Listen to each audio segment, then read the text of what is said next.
Welcome back to Just Fantastic Raps channel, and today I'm back to destroy this ship, or whatever is left of it. I hope that today is the day we finish this ship. Brakes! Yes. I didn't get scared there for a second. And oh look, a girder. Oh look, a girder. Oh look, more girders. Or the girder. Or the girder. Or the girder. Get the girder.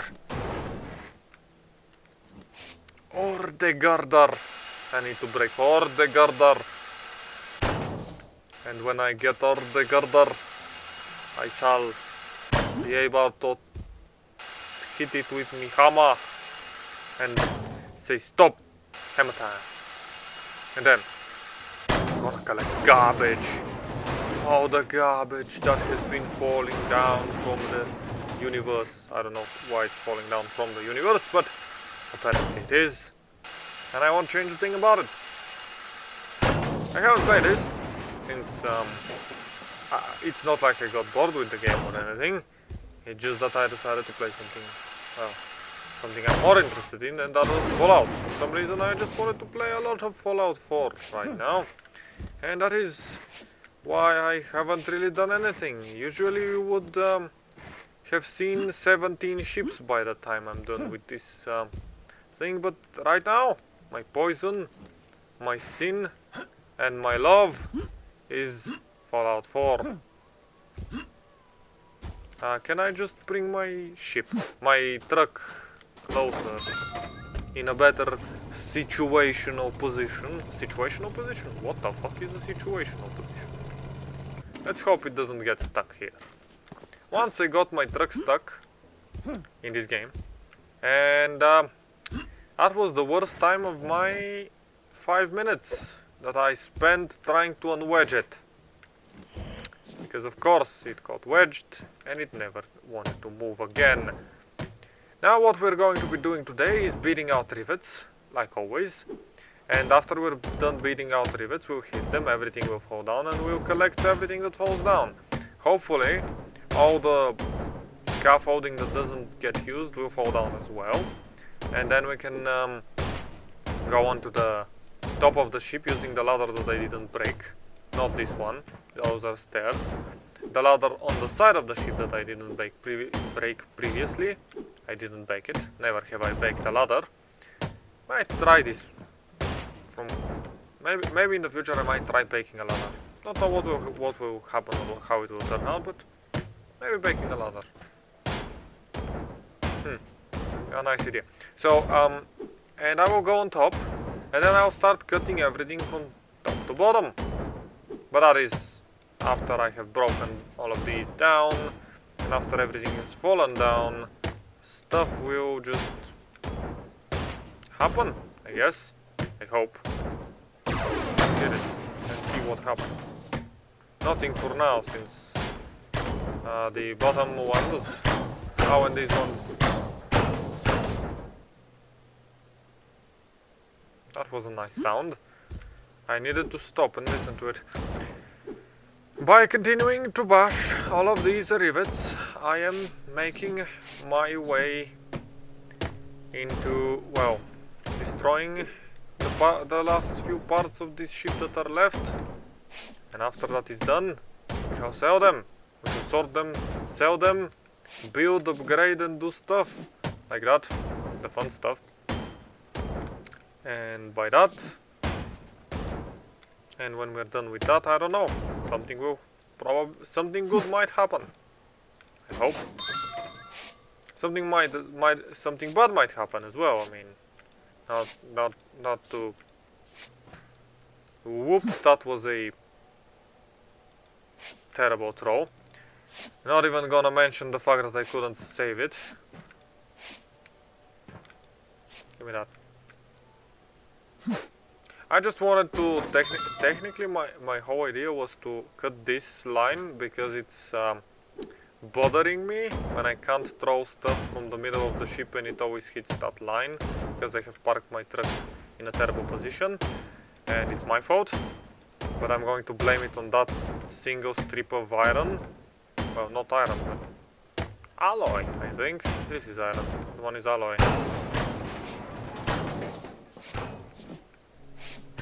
These ones fell down, that is good, I guess. Faster removal of stuff is happening, so I don't mind anything. I like this game, I still do, even though I haven't been playing it, as I said. My poison has been in a different spot.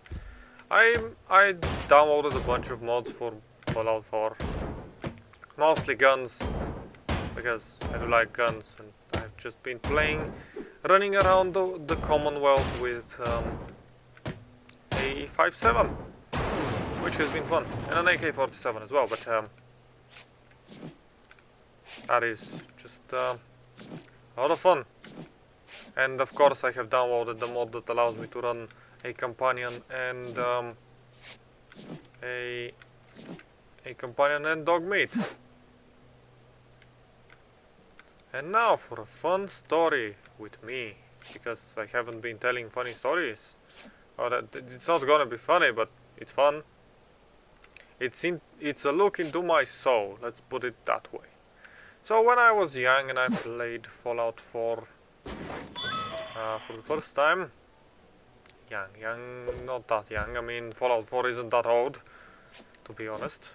Like when it came out, a year or two after it came out, I decided to play it. And I did play it. I did play it quite a lot, because I like that game.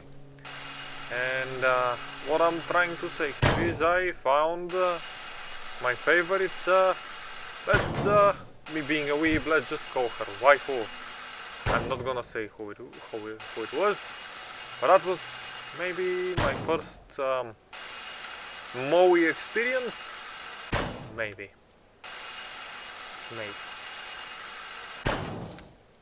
So yeah, that's a fun story about it. Me playing Fallout, first Moe experience. Which actually, about that, there is an hour-long video. One channel, I don't remember the name of it. I watched it a few months ago. That actually explains the culture behind the term waifu, the term moe, how they're connected when they were first used, and it was really interesting actually. I don't think, like, it's something that you need to listen to, you don't really need to watch it. Like, there are a bunch of, you know, anime girls and stuff, and a bunch of animes that are mentioned, but if you care about that at all, there was that video. Like, I think you should search for what the term waifu on YouTube. I don't know, I don't remember what the name of the video was, but it was an hour-long video on a channel that really doesn't have that much going on for it. Like, it had a lot. It didn't have that few. It didn't have a small amount of subscribers, but it had only a few videos, like 20 or so. That is at the time of when I was watching it. I kind of decided to see a bunch of stuff that the guy made, and it was all, of course, anime related and stuff, but as I said, if you care about that, if you want to learn some small amount of history about the term, I would really recommend that video. It was a nice video. It was interesting, well made. It gave me the ideas and the story about it, behind it. So yeah, everything about that was actually pretty cool. Can I cut this from here? Yes, I can. And since I don't have much to do other than talk about stuff, because this game doesn't really have that interesting gameplay. I do hope you like my voice and stuff. You know, it's pretty cool. No, it isn't. But that is my personal opinion. Nobody likes their own voice when they hear it, because, again, scientific reason being, you only hear yourself from within yourself. That is actually a fun fact. You never do hear your own voice, or at least how it sounds to other people. You only ever do hear yourself from within yourself, if that makes any sense. But that is the reason you actually don't know what you sound like. And whenever you hear yourself sounding on a mic, you're like, ugh, that sounds terrible. That isn't like me. That doesn't sound like me at all. No, that is you. It's just you, but you that you would never hear otherwise. And as I have been recording and stuff, I have managed to kind of come to terms with what my voice sounds like. So yeah, here is some knowledge in this video. I told you a funny story about an experience, and I told you about something that you might learn, and then I told you something that you did learn, if you didn't already know, but I mean,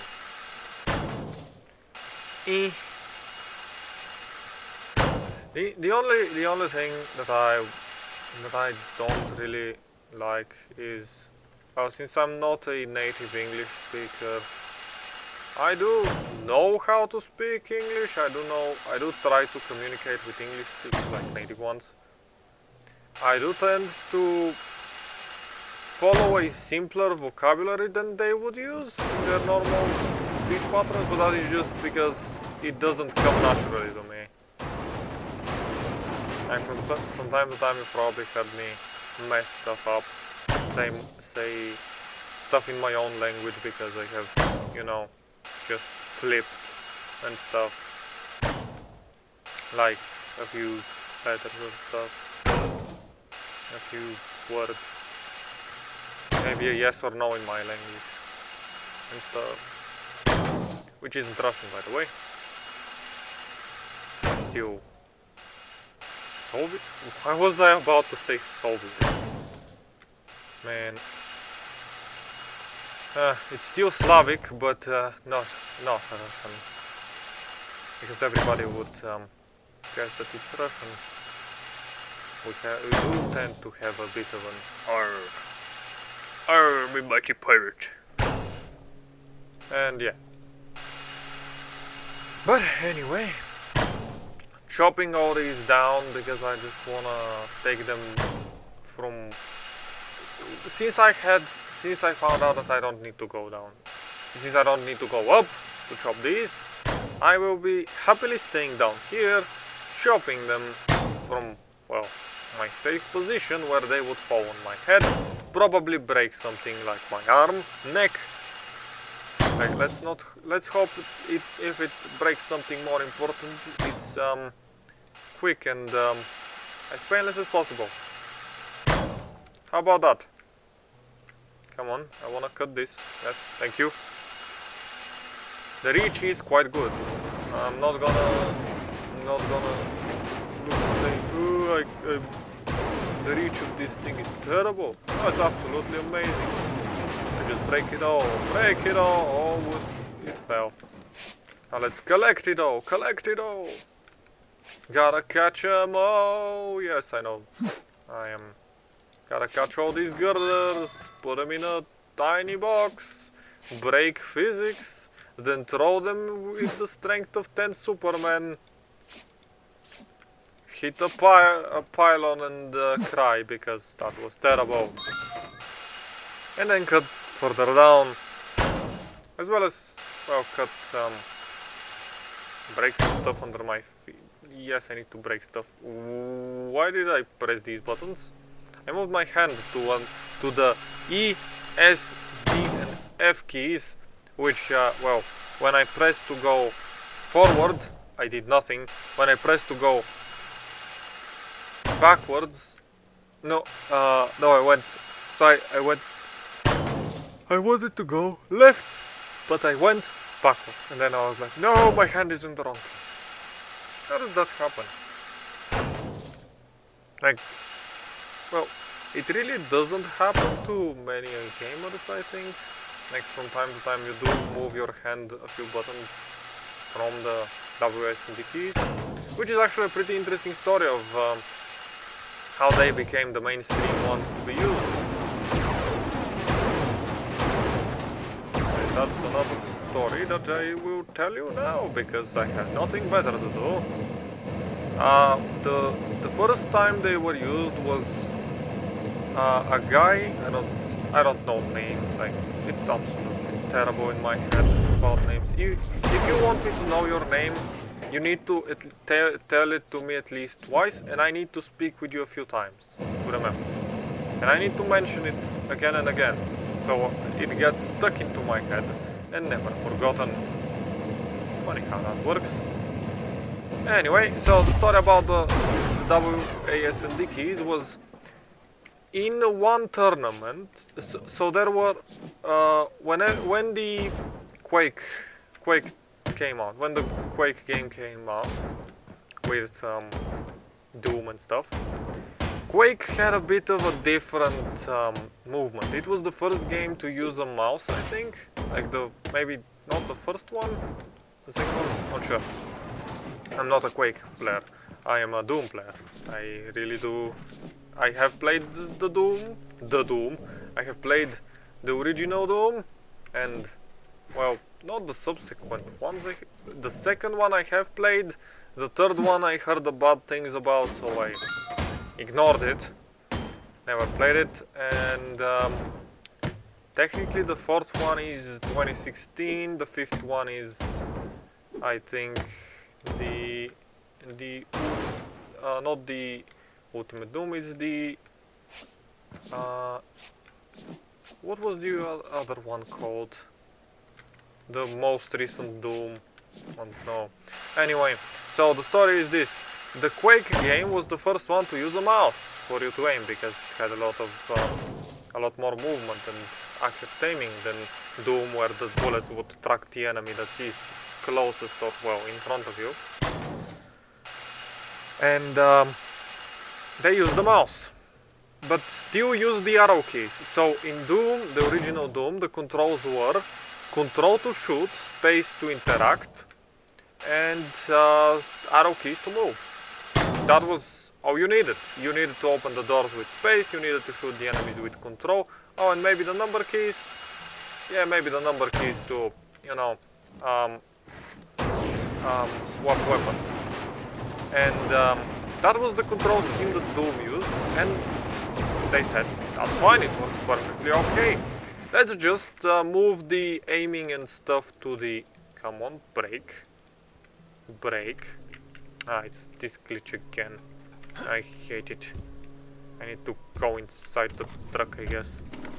Will you fix now? Nope. You still not wanna work. I hate you. How did I fix this last time? I really don't remember how I fixed this.